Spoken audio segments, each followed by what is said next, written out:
Dopo quello della pista di bob è il cantiere simbolo dell'Olimpiade Ampezzana, Fiammes, a pochi chilometri dal centro di Cortina, ai piedi del Po Magagnon. Il villaggio olimpico entra nella fase finale. 1 chilometro e 300 metri di sviluppo, 377 casette, 1400 posti letto. È un villaggio frutto del design di Crippa, mi ha sorpreso molto, devo dirle, peraltro per la qualità. È composto poi inoltre dai building che ospiteranno la parte più sociale degli atleti. Veri e propri palazzi, cuore pulsante del villaggio olimpico, perché pulsante è la società degli atleti, che possono trovarvi anche 4 luoghi di culto differenti a seconda delle professioni religiose.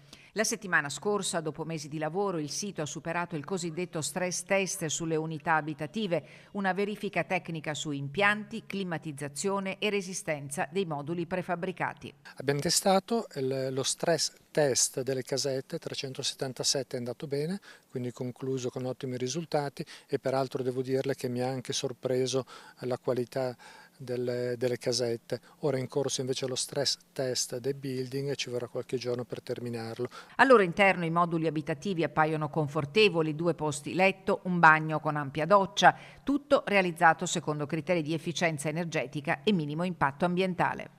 Il 50% delle casette sono adeguate alle persone con disabilità, gli atleti con disabilità sono circa il 20%, questo vuol dire che anche gli altri atleti potranno beneficiare del design for all. Questo per me è un grosso risultato, perché abbiamo imparato lavorando per le persone con disabilità che è possibile migliorare gli spazi anche per gli altri. Un villaggio che si prepara ad accogliere il mondo mentre Cortina si avvicina a grandi passi allo storico appuntamento a 5 cerchi.